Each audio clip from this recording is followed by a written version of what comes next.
It's always the same story, isn't it?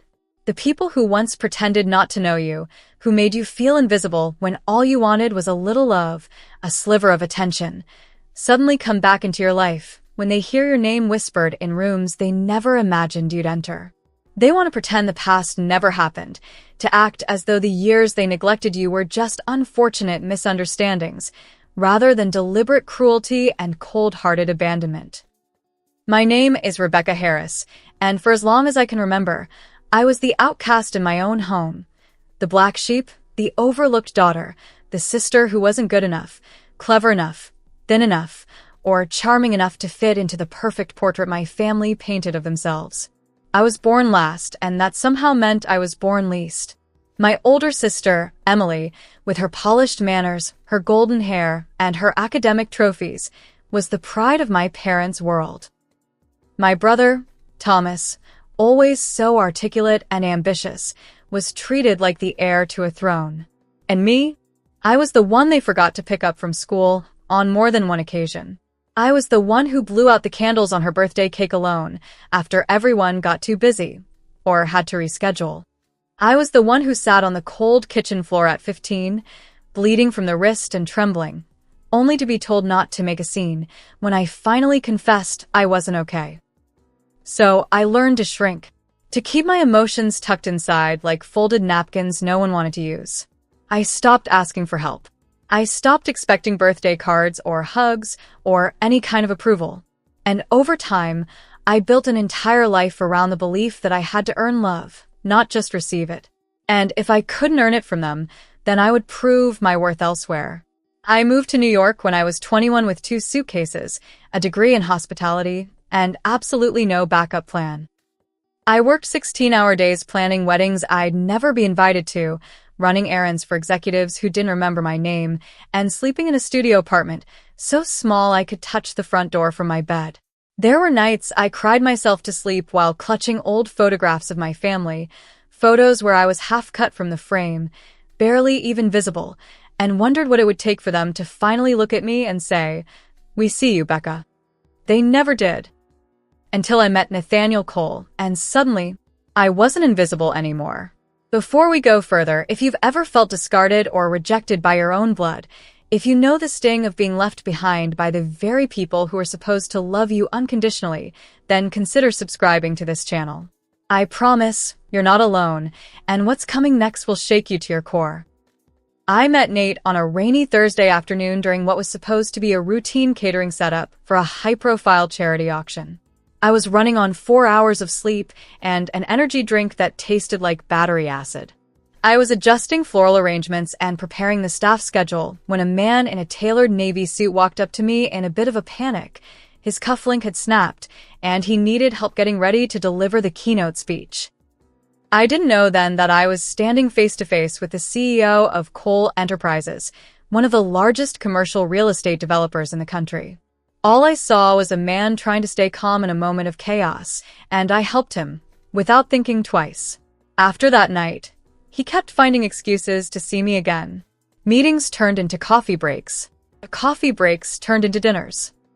Dinners turned into long walks in Central Park, where we talked about everything from our childhood traumas to the books we loved as kids. Nate wasn't just successful.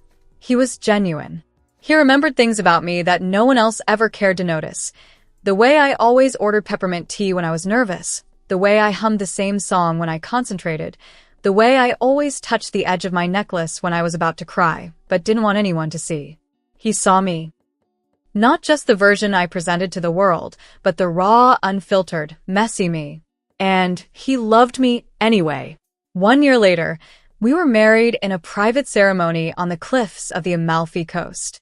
No guests. No press. No parents. Just the 2 of us, and a few friends who had stood by me when I had nothing but grit and dreams to my name. I never once considered inviting my family, and more importantly, they never asked why they weren't included. They didn't care. Not then. But the moment our wedding photos appeared in a luxury bridal magazine, once people started whispering my name next to Nate's, once they saw me stepping out of a town car in a designer gown, smiling with confidence they never believed I'd find, that's when they remembered I existed. It started with a message from Emily, a text so sugary and artificial I could practically taste the lies. Hey, Becca. I just heard the news. OMG, I'm so happy for you. We should totally catch up sometime soon. Soon after, my mother sent me a voice message that felt more like a performance than an apology. Rebecca, darling, your father and I saw your photo in that magazine. What a surprise. We had no idea you were doing so well. We're so proud of you, sweetheart. Let's reconnect. It's been too long. Proud of me? That word made me physically recoil. Where was that pride when I begged for their attention? When I called home from the hospital after collapsing from work stress, I was desperate and scared, only to hear my mother sigh and say, "You've always been dramatic, Rebecca." Where was their concern when I had no food in the fridge, no money in my account, and no one to call except friends who barely knew me? And now they wanted to play happy family? Now they wanted to stand beside me, smiling for the cameras, pretending we'd always been close? I ignored them at first. Let their messages pile up like dust on an unused shelf. But they didn't stop. Emily sent flowers. My brother, Thomas, emailed me asking for business advice about launching his startup. My Aunt Lillian sent a handwritten note about how God brought us all back together for a reason. And then, the moment that made my blood boil, my parents called Nate. They found his business contact through some LinkedIn trail, left a voicemail on his assistant's phone, gushing about how delighted they were by our union and how they hoped to finally reunite as a family again. That was the moment the line was crossed.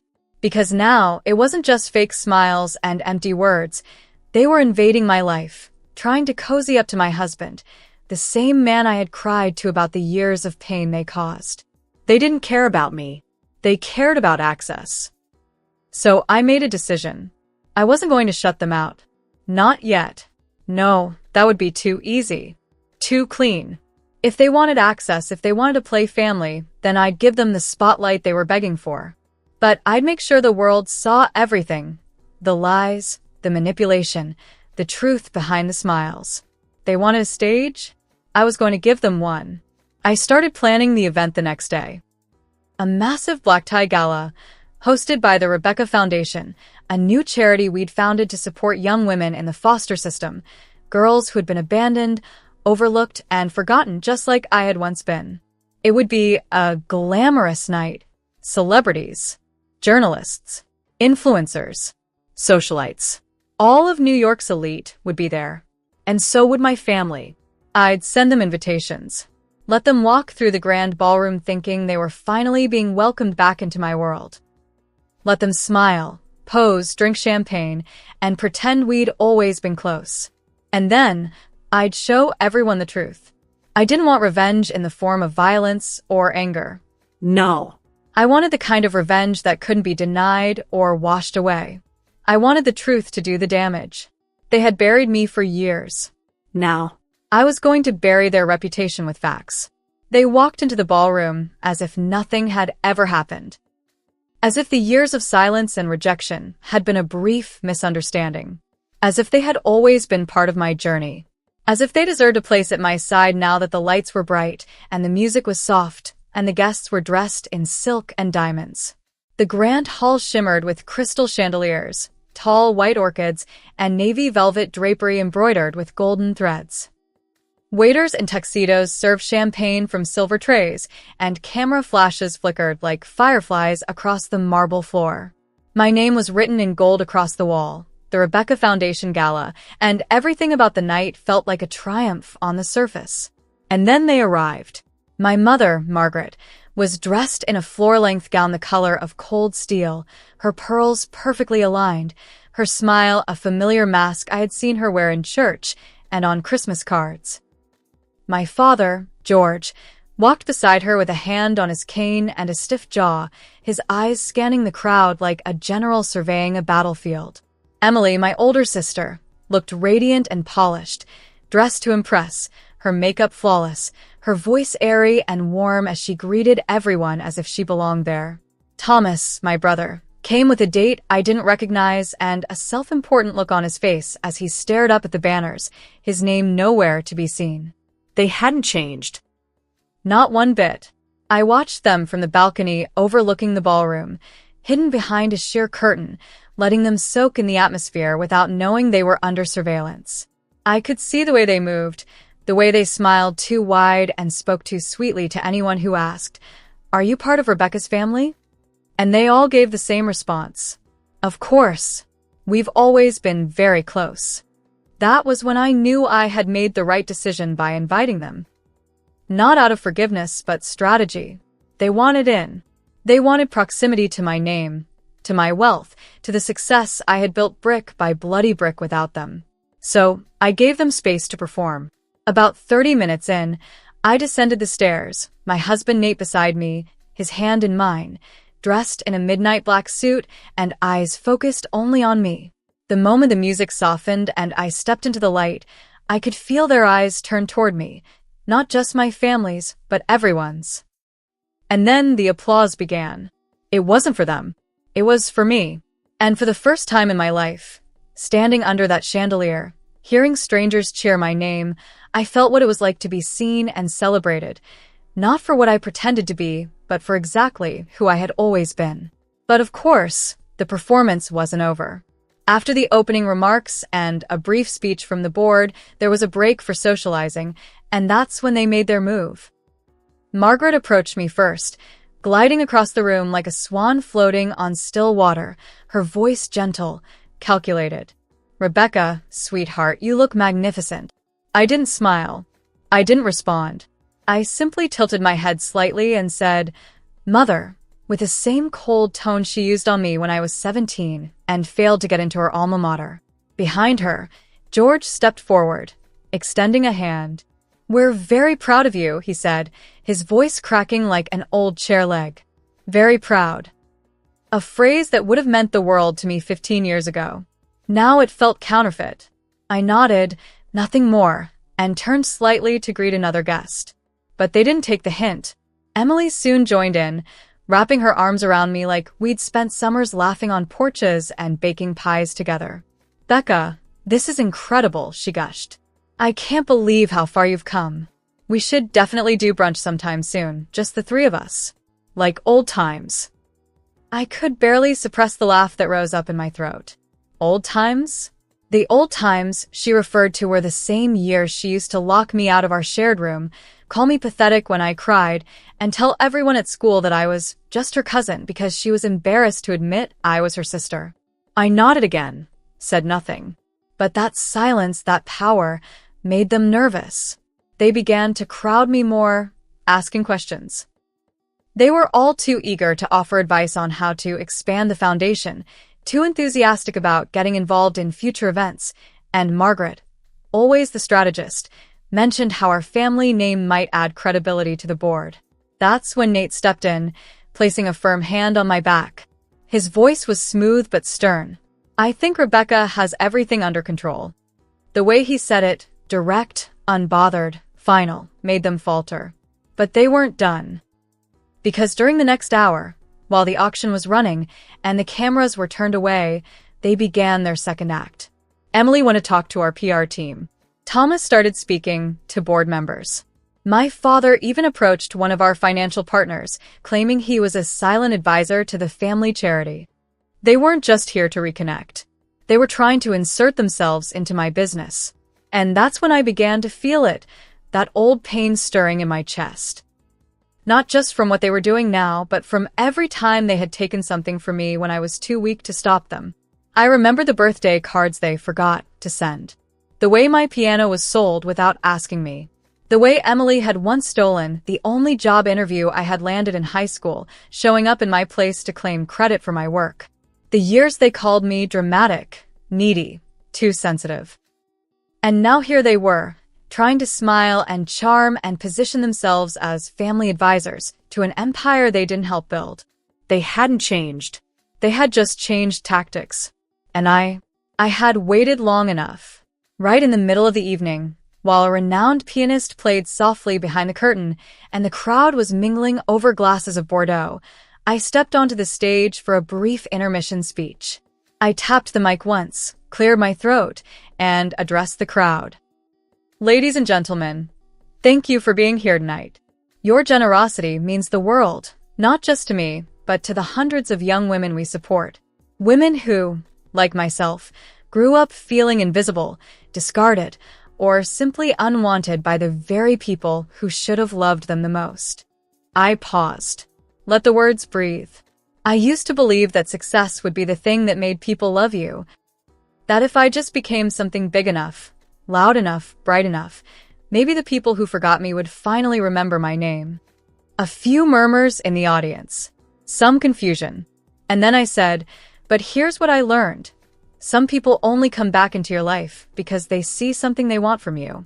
And they'll pretend to love you, to support you, to be proud of you, not because they believe in you, but because they believe they deserve what you've earned. The crowd quieted. Eyes turned, and I saw Margaret, standing by the bar, her smile slowly curdling as she realized what was happening. I smiled. There are people here tonight who've known me my whole life.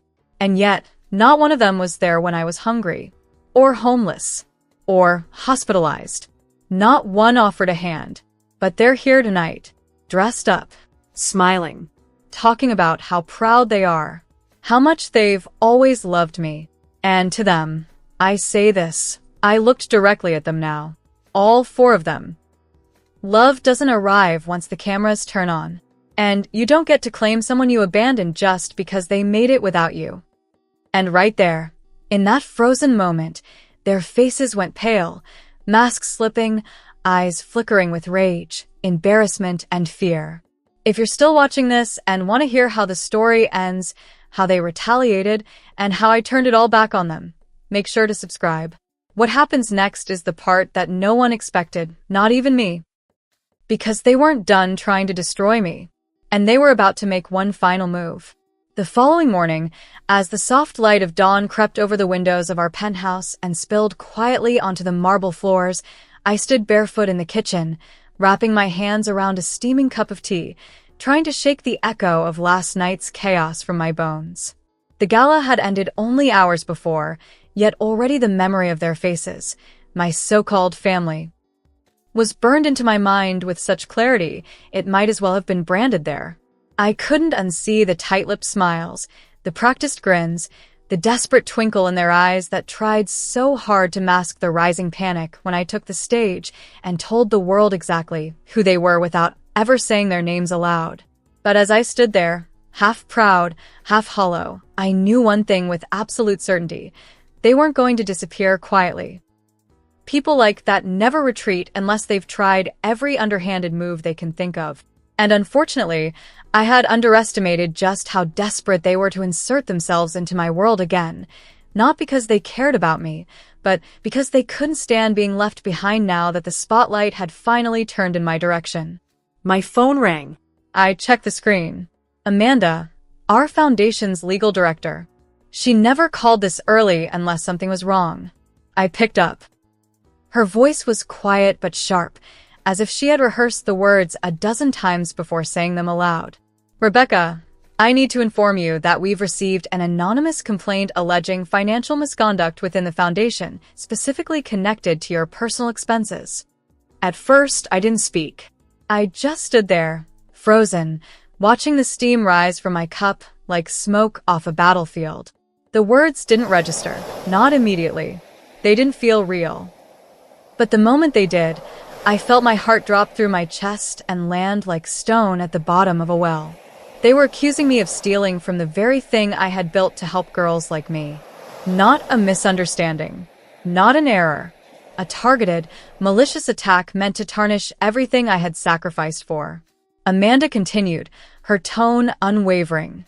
We're already preparing a formal response, and we've initiated a third-party audit to ensure full transparency. But you should brace for press involvement. Allegations like this don't stay quiet. The foundation, my name, my work, everything was on the line. And I knew without a shred of doubt exactly who had done it. They didn't even try to cover their tracks. Because, to people like my family, entitlement feels like righteousness. They believed they deserved a piece of this life, and when I didn't hand it to them, they tried to burn it down. For a moment, I leaned forward against the kitchen counter, pressing my forehead to the cool stone, trying to steady my breathing. Rage was swelling in my chest, thick and hot, mingled with the familiar sting of betrayal. They had done this. The same people who left me behind when I needed them most were now accusing me of crimes I hadn't even imagined. They wanted to ruin me. And this time, I wasn't going to let them. If you've ever had someone try to destroy what you worked your whole life to build, someone who smiled in your face while stabbing you in the back, then take a second now and subscribe to this channel. Because what I did next, it didn't just clear my name. It shattered theirs. Within an hour, Nate had assembled a legal and crisis team, people who had dealt with cases even more high-profile and more venomous than this one. They began combing through every receipt, every line of expense, every contract signed, and every donation received. My foundation's finances were pristine, organized, audited, and protected. But that didn't stop the press from catching wind of the story. Rumors began swirling like smoke around dry timber, feeding on uncertainty and clicks. The headline broke 2 days later. Charity queen or con artist. Rebecca Cole under financial scrutiny. The article didn't accuse, not directly. It simply asked questions, the kind of questions that bleed integrity and make readers doubt. My image appeared in black and white, a side profile, eyes downcast, as if I had something to hide. And in that moment, I realized something that hit me harder than all the accusations combined. They were winning. Because while I was scrambling to defend myself, they were still in the shadows, smiling, untouched, unseen. And the longer they stayed hidden, the more powerful their lie became. I refused to let them walk away untouched. So, I changed the strategy. We weren't just going to defend the foundation, we were going to expose the source of the attack. I called our media strategist and told her we were going forward with a full-scale counter-investigation. I wanted to trace the leak, uncover who submitted the complaint, and, most importantly, prove publicly and undeniably that this was not just a smear campaign. It was sabotage. 3 weeks passed. The audit cleared us completely. Every dollar accounted for. Every expense logged and verified. We posted the full report online ourselves before the media could get it first. But we weren't done. Because by the end of the 3rd week, we had what we needed. Screenshots, emails, and most damning of all, a voice memo. It came from my cousin Diana, a quiet woman who had always hovered around the edge of the family like a shadow, never fully involved, never cruel, but never brave enough to stand up either. She had been at the gala. She had heard them whispering, and she had recorded them. In the voice memo, you could hear Emily's voice, sharp and vicious behind her perfect smile. She thinks she's better than us. Fine. Let's see how long she lasts when people start questioning her precious reputation. We'll hit her, through her charity. Once that falls apart, she'll come crawling back to us like she always should have. It was enough. More than enough. I handed everything to our legal team. What followed was a civil suit so brutal it forced them into depositions, froze their bank accounts, and dragged their names through the exact same mud they had tried to bury me in. They tried to deny it, to play the victims, but the evidence was overwhelming. Their emails showed coordination. Their calls were logged. And when the news broke, this time with facts, not accusations, the headlines changed. Family behind false allegations against charity leader exposed. Public sympathy returned to me like a wave crashing back to shore. Donations increased. Viewership exploded. And suddenly, the same people who had once doubted me were now rallying behind me with renewed force. But that still wasn't the end. Because 6 months later, we hosted our winter gala, a bigger, more public, more meaningful event than ever before. This time, the theme wasn't just philanthropy. It was resilience, survival, standing tall after being buried alive. The red carpet was packed. Cameras flashed like lightning. I wore a floor-length crimson gown with a neckline sharp enough to cut glass, and when I stepped onto the stage to speak, I looked into that crowd and felt no fear, only clarity. But before I began, security tapped my shoulder. "They're here," he said. "All 4 of them. They're outside." I didn't need to ask who. I already knew. They hadn't been invited. Of course not. But they stood just outside the doors, dressed in black, their expressions tight and rehearsed, hoping, praying, even, that they'd be seen, that they'd be forgiven. I stepped outside.